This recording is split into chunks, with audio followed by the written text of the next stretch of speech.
intelligent man. This morning, we found out that Paul was another intelligent man. Now, when I began to look at the two men and think about what we're talking about, the first thing says, a gift to strengthen you. You know, when we get a gift, does it strengthen us? Or is a gift just a pleasure? Or something that you want? So this morning, what said it's a strengthening him. It says a strengthening him. So this morning, we're going to see a gift. Why it says a gift to strengthen you. And the gift he's giving them is the gift of faith. You can't have no stronger gift.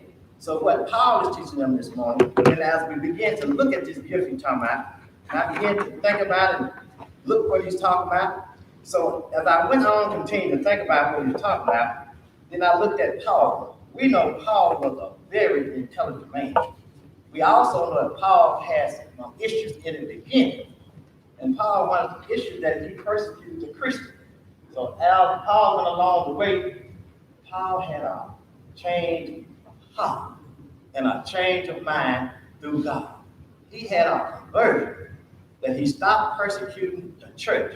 And as I continue to think about what Paul was doing and why this conversion, you know, said once Paul got converted, the first thing happened, Paul's name changed. Was it really? I see some of them said head change. I see head change. Okay, as I continue to talk about that, you know, 11 times after Paul's conversion, he still used the name Saul. So, if he had a name change, why would he go back there? Well, let's look and see. When you think about the name Saul, Saul was Hebrew. And what was Paul? Paul was Hebrew, we said, and Jew. You know, the Jews is Hebrew, same Jew. So in that language, that meant Saul. But then, as Christ saw Paul, he wanted him to talk to the other sister Jews that went against Paul, just like he did Christ. So what he did, he changed that name. He did. It was already Paul because in Greek, Saul and Paul is the same. So the name was not changed. It was already there. It was the people that he was teaching to. They understood the name Paul. So that's why Paul went into that name. You know, we never hear it. I always said Paul's name changed. The name is already there. It just meant two different things in different languages. In Hebrew, we said one thing. In Greek, it said another. In Hebrew, it said Saul. In Greek, it said Paul. So God wanted him to teach his people so they can understand him and get familiar with the talking to. So he used the name Paul. 11 times after that, he began to use that name Paul, and that's what it stayed with. The Apostle Paul. Begin to look at that name, and people never tell us about that, but you're not doing a study to find out what happened there about that name change. The only thing we ever have, many kind of person change his name. The name was already there. It was just a matter of who he was speaking to. After the Jews rejected him, the Gentiles began to accept him, so he used that name. And then I began to look some about what was strange to me. You know, Christ began to minister when he was 30 years old. Well, after Paul's conversion, Paul found churches, Paul preaches for 30 years. You know, I like numbers. I'm a mad person. I like numbers. So that when Jesus started preaching at 30, Paul, after his conversion, he preached 30 years to his death. So look at the number 30. I thought that was exciting. Then I found something else that was exciting about Paul. When I look at, we think about the Old Testament, usually three people's names come up. We hear Father Abraham, we hear Moses, and then we hear David. You know, it's more. But those are the three people that we all the time. So then when I jumped to the New Testament, I thought about it. Three. We hear Jesus, we hear John, and who else do we hear? Paul. Isn't that something? All those three. And then think about it. Paul, this man that were persecuting Christians, God used him so he accepted 13 of the 27 churches. Look at this man that God used. So what did that tell me?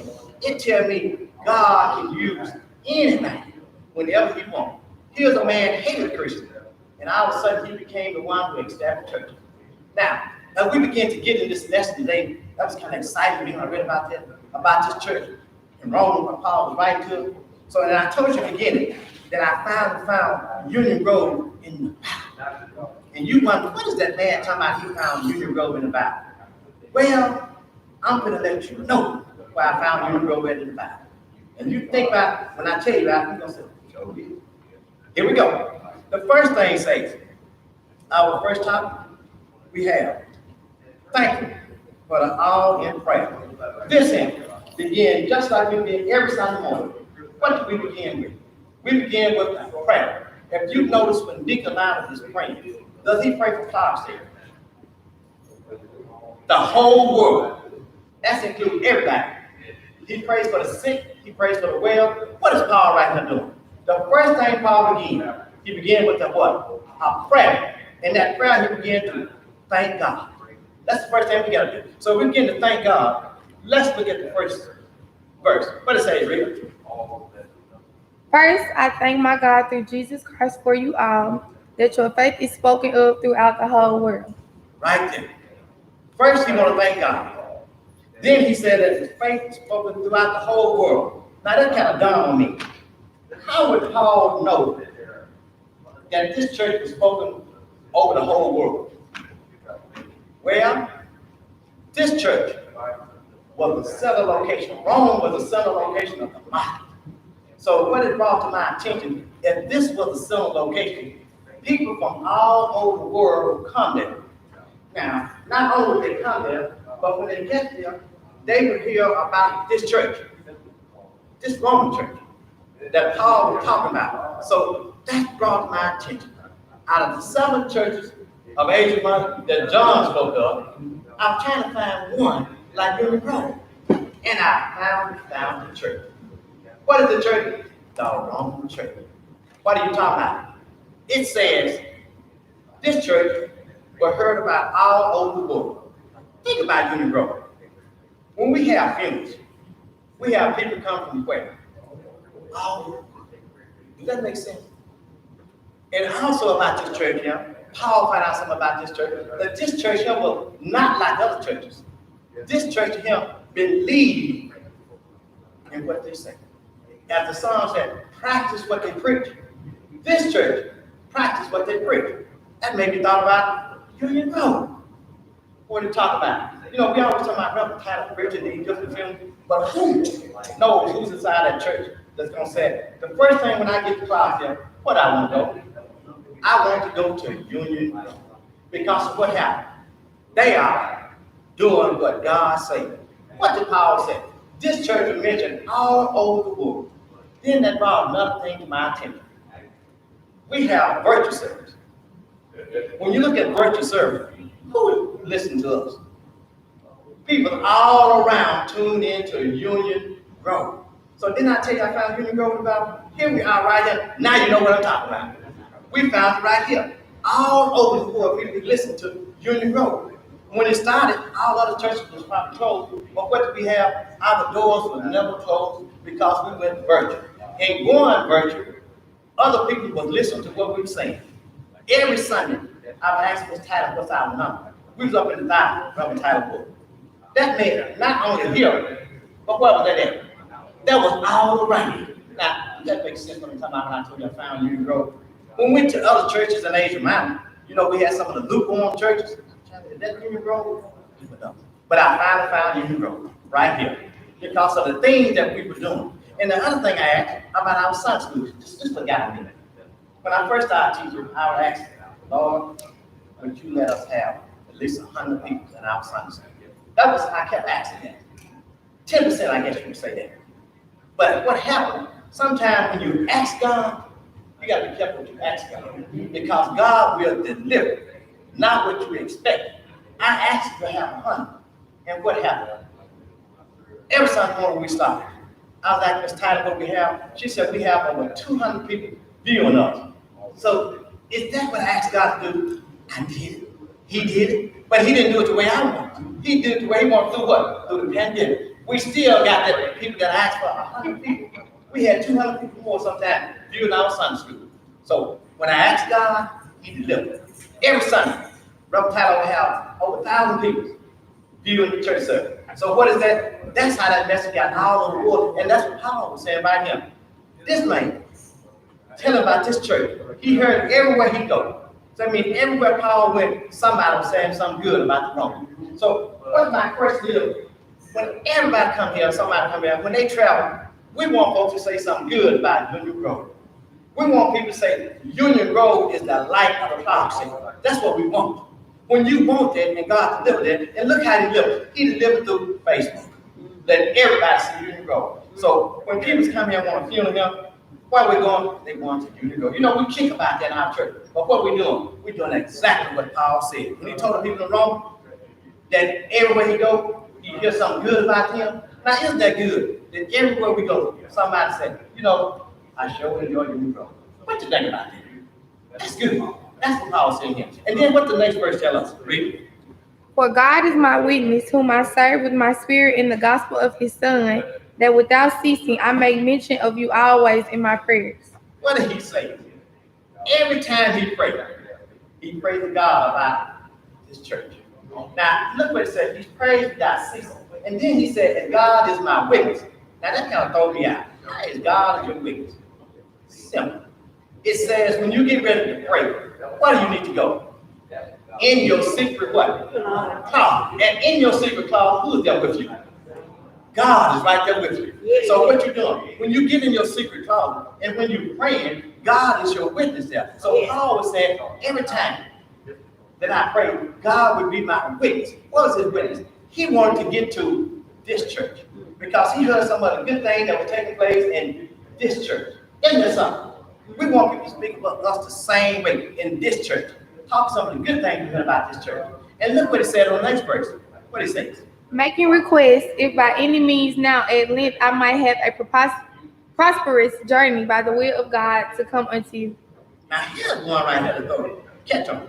He said he want a prosperous journey because he want to get to that church. But then he used one word. If it's the will of who? God. Do we ever say that? God, if it's your will, let this be done. I think we skip that will, man. We go to straight what we're saying. But Paul was saying right now, if it's your will, I want to get to that Roman church. Why I want to get to that Roman church? Because they are doing exactly what needs to be done. Now think about this. This was Paul's letter. The last letter he written in. A place that he wanted to go. He wanted to go there, but we're going to find out that that was his will, but it was not God's will for him to get there. You have to be in the will of God. I can say what I want, but God have the last say so. Even though Paul heart was where it's supposed to be. He wanted to get to that church, but God said, you're not going to that church, Paul. This is where you're going. He got to Rome. But he never got to that church because that was not God's will. If you think about everything that Paul went to get to Rome, but it still was not God's will for Paul to get to that church. So as I continue reading, I said, that is something. My will and God's will need to line up. But if my will doesn't line up, God still have the last say so. I can want something, and God said, this is not what you get. I wanted the people to have 100 folks in Sunday school. God said, I'm going to give you no, but now it's going to be in bodies. So what is it? My will and God's will, but I still, God makes it a success. You know, when you got what God say and do what God say, his will going to be done. The will of the doctrine is going to be done. Paul found out he wanted to go there. God said, you're not going there, but you're going. Now, how did he get there? Right in this book of Romans. This is what he's talking about in the book of Romans. While Paul wanted to go to that church, but he didn't make it to that church. And there's a question following it. And we're still right here with Union Road. We're still where we at. The only church I found about in the Bible, just like this, Union Road. Not the seven churches that John spoke of, but this church right here, what Paul spoke about. And there's a question. You don't have one. The question says, do you make a habit of letting others know when you are praying for them? Do you ever let somebody know that you're praying for them? Sometimes people say, would you pray for me? And sometimes when you pray like Dixon, I'm already praying for you. You know, when I make that prayer, not just selfish prayer, when I make the prayer for everybody, I'm already praying for you. Come up there. Dixon, would you pray for me? What you talking about? I pray for you. You didn't even think about it. Because every time I pray for God. I don't have to call God. Every time I pray, would you pray for me? I already pray for you. Every time I pray, I didn't pray that selfish prayer. I pray the prayer that covers everything. I pray the prayer that covers the whole world in my prayer. So what have I done? I've already prayed for you. My mother said, would you pray for me? I've already prayed for you. When I said, take care of the sick, you know, I kind of like to say it like that there because you already done what God said do. In this book right here, he's already done what he said. And Paul was telling me, I've already prayed for you. And that was a question that you don't have to tell nobody I'm praying for you. Just pray. Is that good enough? Just pray. That's all you got to do. Let folks know that I'm already praying for you. It's already covered. I got your back already. I set it up. That's what I like about that. And then, here's the second part. Anybody else have to think about that? Being truthful. Deep.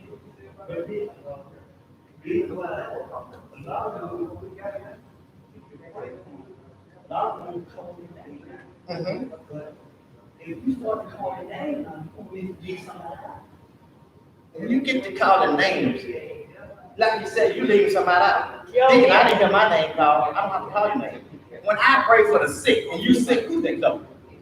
If I pray for somebody lost their parents, and I said, well, read family, who they come? So that covers you already. So I don't have to call your name because I can say, I may forget some names. But if I just pray that prayer for everybody like Paul, like he said every time he prayed, he prayed for them. And he also said he prayed without ceasing. What does that mean? He never stopped. Every time he prayed for them. Because this church was a church that sat on a hill that everybody wanted to go to. This Roman church, because of the things they were doing. Now look at here. In that church, they only not only Jews, but they had some of the Gentiles in there. Because people didn't like that because he was praying and they don't want them to, we don't want them to be with us. But Paul said, God is not a God for just one race. God is a God for who? Oh, when Jesus died, he didn't die just for the Jews. He died also for the Gentiles. So that's what Paul is telling right here. I can't do that. When I pray for everybody. Everybody's inclusive in this prayer that he's praying. And here we go for the second part. The second part said, trust on the way. You got to be trustful on the way. Now we got to be trustful. So what that means? If I trust God, I'm going to do what he says. And I'm going to believe what he says. If he say that it's going to rain, I'm going to believe that it's going to what? Rain. Yeah. If he said that he healed the sick, I'm going to believe that what? He heals the sick. If he said I give sight to the blind, I'm going to believe that he what? Gives sight to the blind. So you have to have that kind of trust in him. Don't play politics and don't play switch-watch Christ. You got to believe. And only believe, you need to have that faith. You need to have that trust in him. And then you got to make when you do that. That's what this is all about right here. And the next part, look what we got right here. All right, read it. Go back. For I long to see you, that I may impart unto you some spiritual gift, to the end ye may be established. Now look at him. This is a good one here. He longed to see them. Paul. This is Paul's last. Paul is at Corinth. He leaving, get ready to go home, and he longed to see them because of the good things that they were doing. He wanted to see them. But what it says now, when I see you, I got some spiritual gift. What are you talking about spiritual gift? What gifts he talking about? Spiritual gift that he got me. Deacon said, tell him about God, the spiritual gift. The spiritual gift tell him about God, but the spiritual gift was about teaching and preaching. This is the gift he tells them. This is the spiritual gift that I long for you. They're already doing some things. I'm not going to take that from them. I'm going to add some more to them. So that's what he's saying. I'm going to bring you some more spiritual gift. Because, why should I bring you spiritual gift? Because what God did for Paul. What he did for Paul, he changed it. He changed Paul. Think about what he was. He was a persecutor of the church. And what did God do? He changed his persecutor. And made him one of a kind. He read how many books? 13 books of the New Testament. The man that hated Christians. But what he ended up being the leader of all Christianity through God. So that's what he said right here. And I'm going to bring you some of the same stuff that God gave me. What did God give him? Well, when you read verse 5, God gave him mercy. And God gave him apostleship. Look what he gave him. Paul said, God gave it to me. I'm going to give it to you. Paul was an apostle. Yeah. You know, Paul was not with Jesus. He was not one of the 12. But look what did. God made him apostle. What says Apostle Paul? When did that happen? After conversion, God made him that. He wasn't with him. The one was with him. But Paul wasn't there. But Paul became apostle through Christ right there. And through that, he said, if God gave me this gift, I'm going to give it to you. Because one thing about it, you can't buy mercy. Do you know that? Mercy comes from who? God. God owns someone got mercy. You can't buy mercy. Mercy cannot be sold. So Paul was telling them, since God gave me mercy, He's going to give you that same mercy. And this church is doing exactly what Paul said. That's why Paul was urging to get there. Have you ever know some place that you really want to go in your life? You ever been a place that you didn't have? You really want to go to a place that you haven't been. Just something get you want to go to that place. And nobody believe me. Well, that's a place I want to go, but it may not be in God's will. But what I like about Paul did not only want to go to that place. I read about Paul didn't want to go into a wrong. He didn't want to go too wrong. What did Paul want to do? Paul want to go to this church. You know, if you take me to Vegas, I probably want to go someplace in Vegas that a lot of people want to go. You know what I'm talking about, why they want to go there. But Paul didn't want to go to a place like that. Paul wanted to go to the church. Why did he want to go to church? Because he heard so much about this church. He felt that this church was doing exactly what's supposed to be done. All the churches, this was one. This is, they said, this is the grove. It's the grove. All the churches in Clarksville, take me to the grove. Because I feel like the things that happen in the grove is not happening nowhere else. So when I get to Clarksville, I want to go to the grove. That's what people feel like. Our church should be that kind of church that make people want to come to us. When they come to Clarksville, this ought to be the church that wants to, let me see. That's the grove right there. That's the one I see. That's the one I talk about. That's the one people tell us about. Where's the grove? We want to get there. What do they tell us? We have people in the grove that need to have love.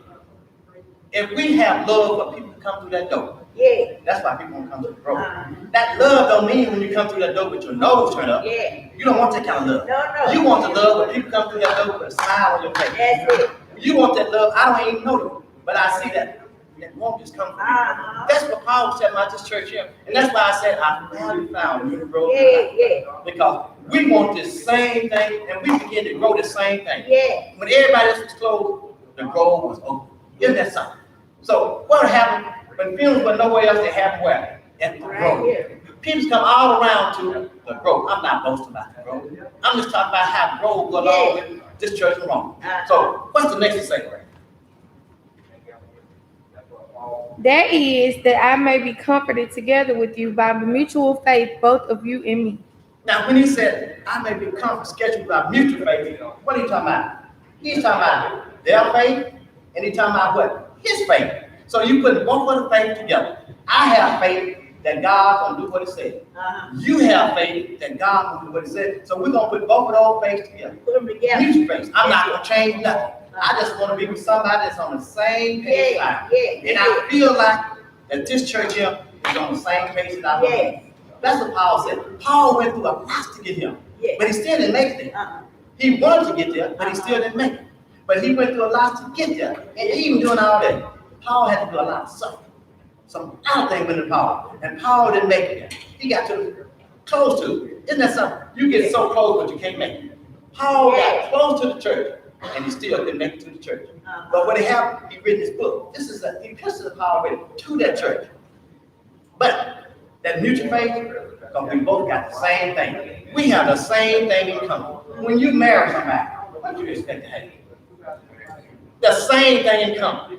When you date somebody, you expect to date somebody to have the same thing in common. You know, that's how the thing works. When you find something like that, that's what you're supposed to stay with. So what did Paul say? When I get there, you are the one that I want to be with. Because we have looking for the same thing. We are praising who? We are praising God. Now who he talking most to? He's talking to the Gentiles.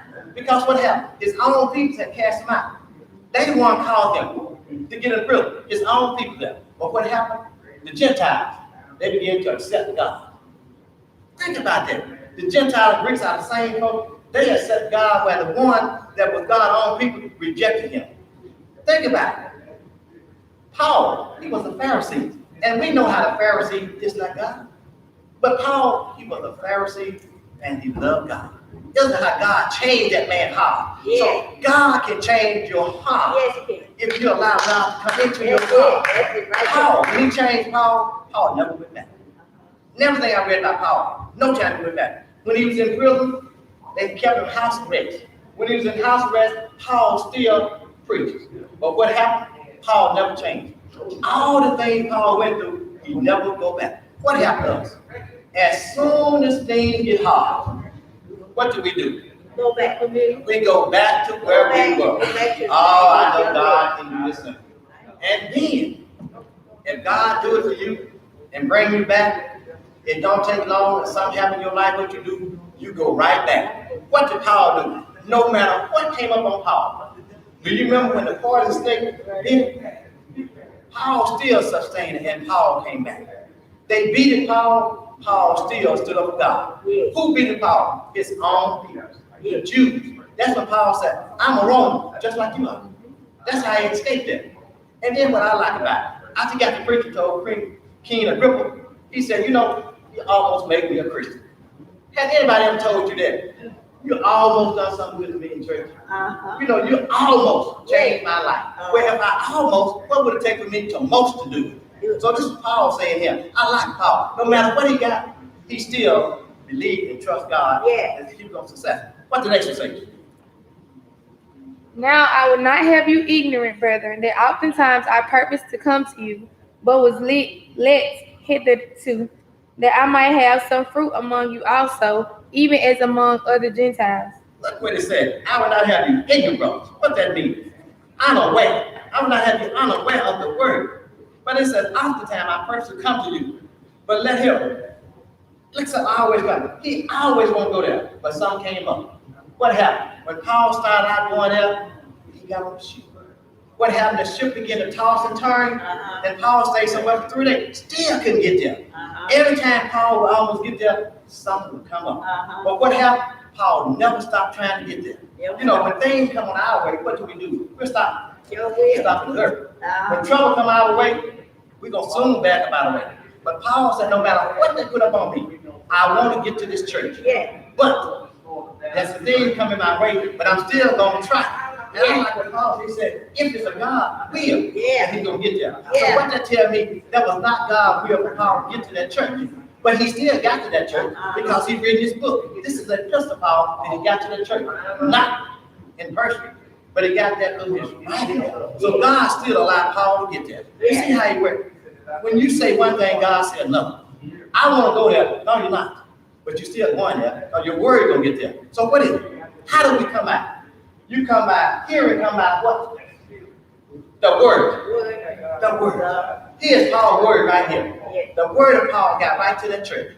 Paul heard good things about that church and his word still got there. Even though he didn't get there, but his word got there. That's what I like about that podcast. Not only did his word get there, Paul said he wanted to get his fruit. Now what fruit was he talking about when he said that? He was talking about bringing some more of the Gentiles in. That's the fruit he talking about. Not the apples and oranges. He was talking about the fruit of the roll after. He was talking about the fruit of the spirit. God, he want to bring them in there, some more people in there. Right. What they was doing good.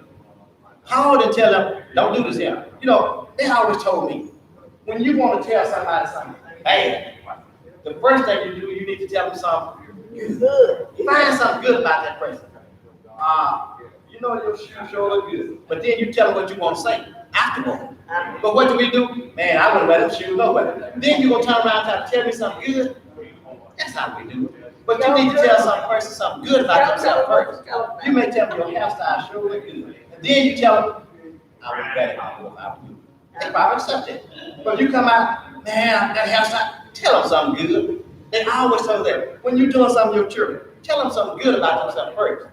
And then you tell them what you want them to understand. And they would accept it. We got everything all backwards. Totally backwards. When you do what's right and do like God say, it's going to grow. Think about it. Do what's right. You like to do what's wrong and try to make it right. It doesn't work. That's what it's telling us right here. Then we have a question about them. Now he's bringing in no Gentile. That's his fruit. Well, here's the question. The question says, have you ever felt hindered in your desire effort to make a spiritual connection with someone who needs God?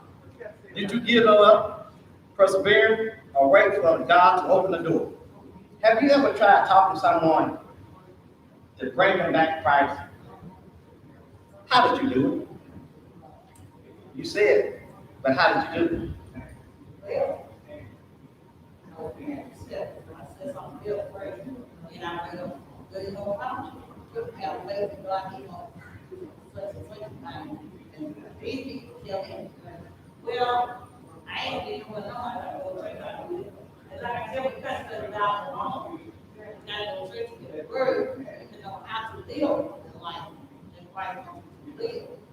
And I'm telling people that the way that way of acting is not to be of God. You don't look at it like that. 7 days a week, 365 days a week.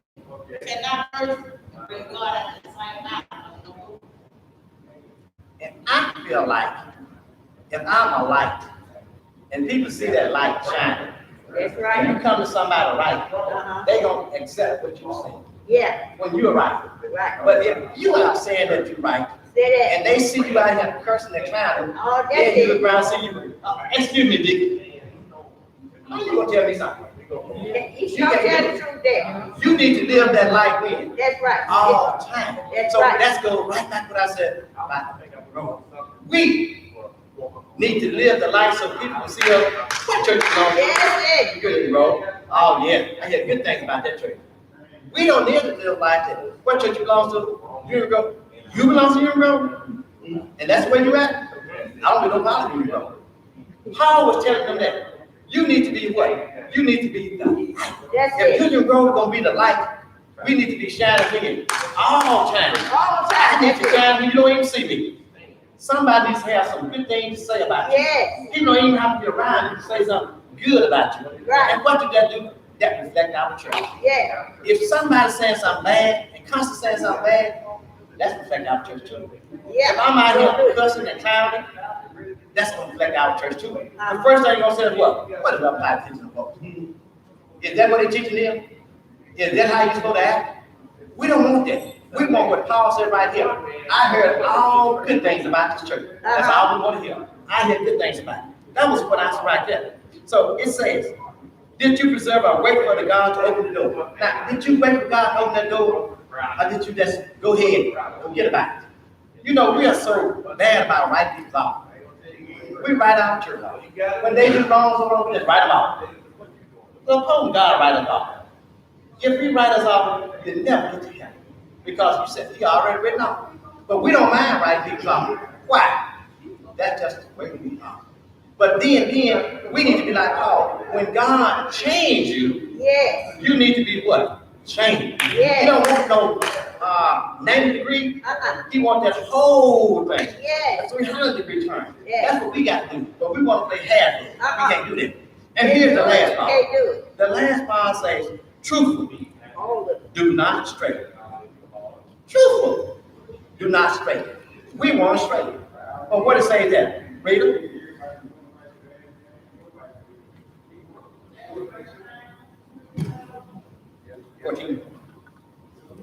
I am debtor both to the Greeks and to the barbarians, both to the wise and to the unwise. All right. He says to the barbarian, who are they? Those are people that were not in Christ.